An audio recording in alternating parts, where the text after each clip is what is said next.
This is too bushy. Oh yeah, we got our victim. Yep, I found it. Hi everyone, thanks again for being with me in my insulin garden video channel. So we're going to continue with our insulin propagation. I know I've had a couple of videos already about propagating insulin plant, but the easiest way to make this plant multiply so fast in just a very short period of time.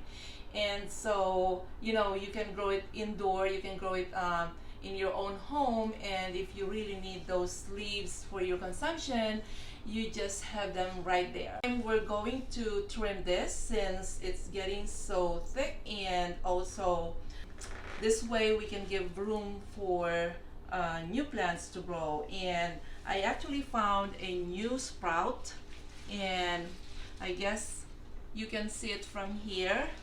Oh, I don't know, but anyway, there is a small sprout coming out, and the stem above it is actually blocking the growth, so we have to trim this stem now, and then we can make it a cutting. So, and let's go ahead and do that. Insulin plants are not really that hard to grow as long as they get the basics of growing. They need right soil, right temperature, right light, and of course, H2O. And they're just going to be happy like any other normal plants. So the best kind of soil they need is the loamy soil texture, like the clay type, but they actually do best in soil that is rich and well drained. So you might want to add some compost to the soil. I use those Miracle-Gro premium potting mix because they contain most of the necessary nutrients that the plants need, especially if you just grow them indoor. I also add earthworm castings, and I guess that really helped a lot to have big foliage in the plants. And we'll talk more about what best soil mix to use for insulin plants in my video on how to make soil mix. Once in a while, I use fertilizer like Asmacote, especially if I grow them indoor, and it helps to optimize the size of the foliage. Anyway, the plants thrive in a temperature above 45 degrees Fahrenheit. And so these are tropical plants, so they like warm weather. But even if they grow in warm weather condition, they don't like being under the sun, and so they prefer shaded areas. They only require watering once a week or when the surface area is already dry.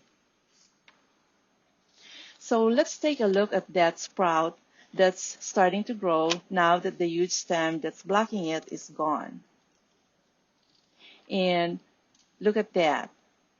It is so nice and healthy. And so we'll take a look at it again in a couple of weeks and see what happens.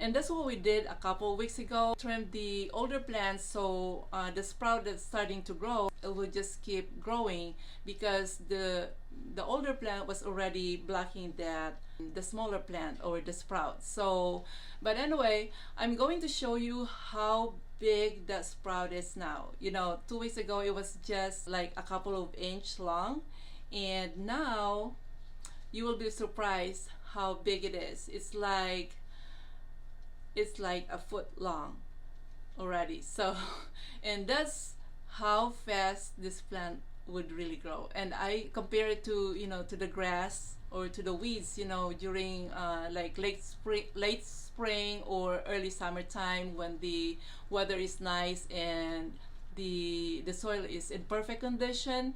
Then the grass would just keep growing, and you will find yourself cutting the grass like sometimes I would cut the grass twice a week because they just grow so tall so fast. And that's how this insulin plant would grow. They just like grow Well, because they're wild plants, so they just grow so fast.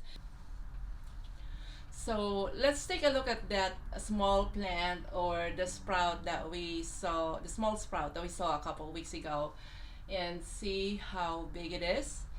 And I hope you can see it. It's right here.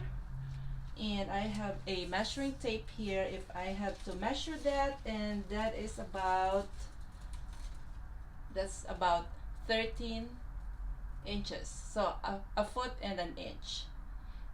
So that's how huge that is now. So long, and it's really pretty plant. It's right here. So I hope you can see that, right? So that is so amazing. That is so amazing how fast this plant can grow. So this is the sprout that was just 2 inches a couple of weeks ago, and now 2 weeks later, it's already a foot long. That is absolutely amazing. And the mother plant is probably about 10 or 11 months old. I planted it in the big pot when it was just about 4 inches long, and look at how big this plant is now. And I was not really using any fertilizer at that time, only recently when I added Asmocote in it. Back then, I was just using good soil mix, which I am going to talk about in my video on how to make soil mix for indoor insulin plants. And the leaves, they are so huge. Look at the foliage. It's so green and so refreshing. And this is actually the size of the leaves that you can use to bring your blood sugar level down. And they said that when you use 2 leaves in the morning and 2 leaves at night for a couple of weeks, then you will see a difference in your blood sugar level. So I keep this plant next to the smaller insulin plants where I have grow light on, so it will get the best bright light that it needs during the winter time. I water the plant once a week or when the soil is dry. You'll notice when it really needs watering because the leaves will start to look wilted. But you don't want to wait till that happens because then your plant can get damaged from dehydration. I will continue to show you how easy we can grow this plant, and so that way you will enjoy growing them. And so I will see you again in my other videos.